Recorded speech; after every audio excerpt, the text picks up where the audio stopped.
आज हम बात करने वाले हैं एक कछुए की कहानी के बारे में। तो मूवी की शुरुआत में हम एक कछुए को देखते हैं जो रोड क्रॉस कर रहा था। तभी वहां हम एक सेमी नाम के कछुए को भी देखते हैं जो कि आज बहुत ज़्यादा खुश था क्योंकि वह दादा बनने वाला था। और वो हमें अपनी कहानी सुनाने लगता है और वह कहता है कि आज से लगभग 50 साल पहले मेरा जन्म यहीं पर हुआ था और उस टाइम पर यह जगह सूखा रेगिस्तान था।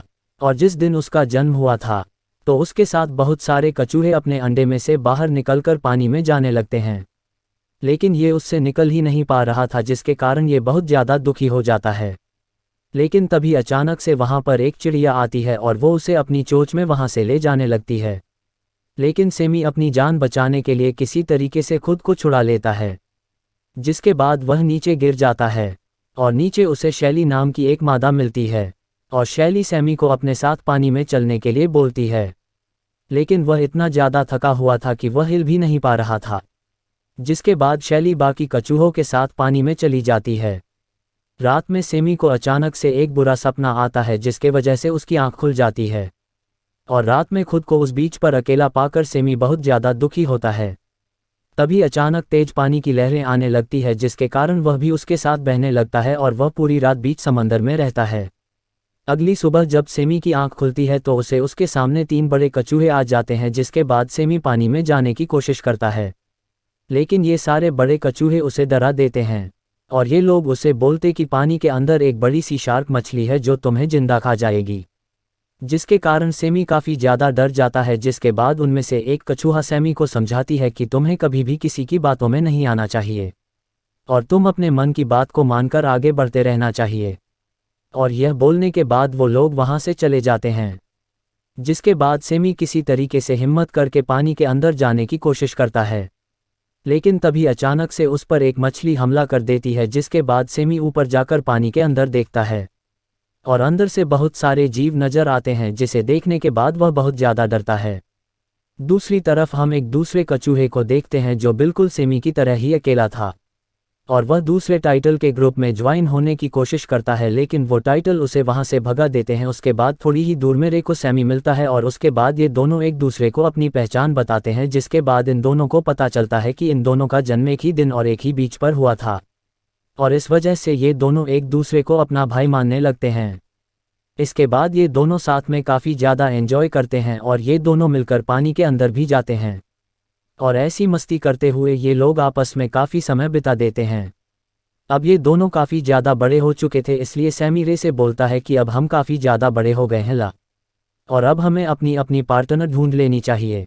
जिसमें रेस सेमी से पूछता है कि तुम्हें किस टाइप की पार्टनर पसंद है, जिस पर सेमी उसे शैली के बारे में बताता है जिससे वह बचपन से प्यार करता था। और सेमी उसे ये भी बताता है कि एक बार शैली ने मेरी जान भी बचाई थी। जिस पर रेल से बोलता है कि तुम्हें तुम्हारा सच्चा प्यार जरूर मिलेगा। उसके बाद एक दिन रे सैमी को अपने ऑक्टोपस दोस्त के पास लेकर जाता है और वहाँ ये तीनों साथ में काफ़ी ज़्यादा मस्ती करते हैं। ऐसी एक दिन ये दोनों साथ में सो रहे थे, तभी अचानक बोट टूट जाती है, जिसके बाद ये दोनों पानी में गिर जाते हैं और तभी अचानक तो आप एक बड़ा सा जाल आता है जिसमें सैमी फंस जाता है। उसके बाद रे उसे बचाने की काफ़ी कोशिश करता है, लेकिन वह खुद भी एक दूसरे जाल में फंस जाता है, जिस वजह से ये दोनों एक दूसरे से बिछड़ जाते हैं। उसके बाद जब सेमी की आंख खुलती है तो वह खुद को मछुआरों की बोट पर पाता है, जिसके बाद वो वहां से निकलने की कोशिश में बीच में ही फंस जाता है और वह वहीं पर बेहोश हो जाता है। जिसके बाद उसे एक मछुआरा देखता है और वो उसे उठाकर पानी में फेंक देता है, लेकिन पानी में गिरने के बाद भी उसे होश नहीं आता। जिसके बाद एक डॉल्फिन उसे होश में लाने में उसकी मदद करती है, जिसके बाद में किसी तरीके से किनारे पर आकर सो जाता है। लेकिन तभी अचानक वहां पर 2 कपल आते हैं और सैमी को उठाकर अपने साथ अपने घर ले जा आते हैं। उसके बाद जब अगली सुबह सैमी की आंख खुलती है तो वह अपने सामने एक छोटी बच्ची और एक बिल्ली को देखता है और वो लोग सैमी को खाना भी देते हैं। लेकिन ये देखने के बाद बिल्ली को काफ़ी ज़्यादा गुस्सा आने लगता है, जिसके बाद वह सैमी को डराते हुए बोलती है कि तुम्हें इंसानों पर भरोसा नहीं करना चाहिए, क्योंकि किसी भी टाइम वह तुम्हें मार सकते हैं। उसके बाद रात में हम छोटी बच्ची को देखते हैं जिसकी मॉम उसे कहानियाँ सुना रही थी।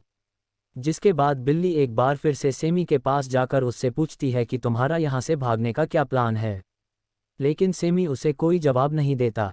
जिसके बाद बिल्ली फिर से उसे बताती है कि मैं भी तुम्हारी तरह एक समंदर से आई हूँ जिसे सुनने के बाद मैं काफ़ी ज़्यादा खुश हो जाता है क्योंकि उसे पता चलता है कि दुनिया में और भी बहुत सारे समंदर है।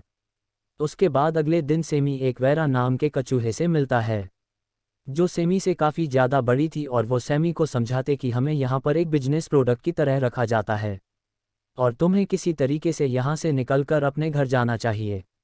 अगले दिन वो लोग सैमी को ज़्यादा प्यार से रखते हैं, जिस पर सेमी वेरा से कहता है कि इंसान भी अच्छे हो सकते हैं। लेकिन बिल्ली उसे फिर से भड़काने लगती है और वो कहती हैं कि आज ये लोग ऐसा इसलिए कर रहे हैं क्योंकि आज क्रिसमस डे है। उसके बाद हम अगले दिन उन लोगों को देखते हैं जो वेरा को आज़ाद कर देते हैं क्योंकि सेमी और वेरा में मेट नहीं हो सकता था। अब बिल्ली फिर से सैमी को भड़काती है और कहती कि उन्होंने उसको इसलिए छोड़ा क्योंकि इसकी शेल बहुत ज़्यादा कठोर हो गई थी और उसका चिकन सूप नहीं बनाया जा सकता था। लेकिन उसी रात उस बीच पर पुलिस आ जाती है और वो उन लोगों को उस जगह को खाली करवाने लगती है। वह बिल्ली एक बार फिर से सेमी के पास जाती है और वो उसे बोलती कि अभी तुम्हारे पर भागने का बहुत अच्छा मौका है, जिस वजह से सेमी भी उसकी बात मान के वहीं पर छुप जाता है और वो लोग वहां से चले जाते हैं। जिसके बाद सेमी वहां पर काफ़ी समय तक अकेला ही रहता है।